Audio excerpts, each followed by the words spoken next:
So mayroon tayong diesel engine ngayon mga kagrasa, no? Ito po ay ginagamit sa palayan, yung pang-araro ng palayan. So ang kagandahan nitong diesel engine ay dalawang sistema ng ating i-troubleshoot. Ang una ay yung kanyang compression system. So ang tingnan natin dito sa kanyang compression system ay yung una, yung kanyang valve dito. Tingnan natin kung mayroon ba siyang singaw, pag mayroon bang tumatagas nito na pag sa tuwing i-leak natin sa kanyang intake at sa kanyang exhaust.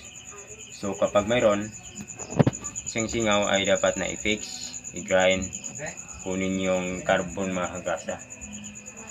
Gamitan natin ng grinding compound. So since nakita ko ay okay naman siya. So ang pangalawa naman tingnan ay yung kanyang piston ring. So malaman natin dito kapag sa tuwing iikot-ikot natin dito, tapos ano natin kung mayroon ba siyang compression. Yan. Yung kamay mo ay yun ba ay para niyang bunutin pa ilalim. Next naman, pag yun magsingaw yung kanyang ring, kadalasan dito yung kanyang ring lang o baka may tama dito sa block. So dito makikita natin dito sa walang gilid.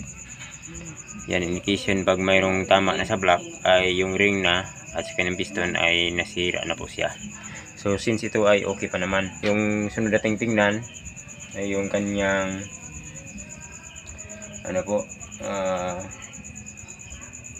yung kanyang gasket dito. So bago po ito, so tulad nito mayroon siyang tama. Yan, mayroon na siyang indication yung itim, ibig sabihin ay yung kanyang combustion lumalabas na dito sa misingaw na, so sa ditong parte. So yan, tulad nito, ang ginagawa namin dito ay nilagyan namin ng traha kasi nagka-problema ito ng loose thread. So yun, dumidiskarte lang tayo.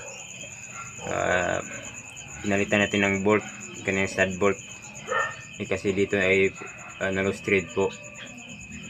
So bali ito na po ang kanyang pinagpalit natin. Yan. Yan, bali yun po ang kanyang stud bolt na malaki na po. Yan. So next naman ay ang kanyang yung kanyang fuel injection, yung injection system. So ang pinakauna ay tingnan itong tangke kung okay na ba siya, kung malinis lang ba. Then next naman ay yung kanyang mga linya, itong kanyang mga hose. Yan, hose, kung okay na ba siya ang daluyan dito, kanyang diesel fuel. So yun po, check dito yung kanyang pump, pinaka-pump. So ito ang kanyang pinaka-pump, no. Malaman lang natin ito sa tuwing yun, ikot-ikot natin dito yung ating ikrang, ito ang kanyang flywheel. Sa tuwing ikrang po natin ay yun, dito lumalabas ang kanyang fuel.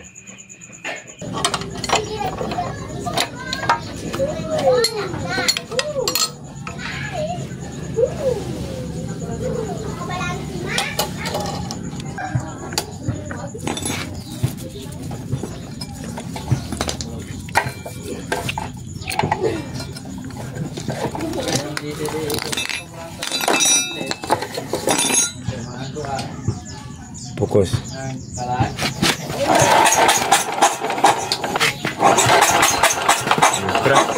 Then next nating i-check ay ito pong kanyang fuel line patungo dito sa kanyang injector. So yun, check na natin. Same procedure lang, i-crank lang. Tapos pag may lumalabas ito, ibig sabihin walang nakabara dito sa kanyang linya. Then next naman, ang i-check ay itong kanyang injector. Yun po. Tingnan natin sa pag-crank natin kung mayroon ba siyang lumalabas dito na fuel. So pag okay lang, mayroon na siyang lumabas, is okay lang. So yun po ang mga dapat na i-check kung bakit ay mahirap siyang pandarin, kung bakit ay minsan hindi siya mandar. Ang kagandahan na nitong diesel engine, so wala na po siyang kuryente na atin pang papaikutin ng ating isipan kung ano ang kanyang problema sa kanyang kuryente. So wala na po, automatic ignition na po siya, automatic na po. Pag compress ng air and pure mixture dito sa kanyang piston, ay automatic na po siyang sasabog at mag-ignite. Series of combustion po siya, dito yan papasok ang mixture. So wala na po siyang kuryente na ating pang i-troubleshoot. Wala siyang source kuryente, wala siyang spark plug po kasi yun, injection. So yan ang kagandahan kasi wala na tayong i-troubleshoot na kuryente. So yun po, i-assemble pa natin mga kagrasa.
Gabawi ko na.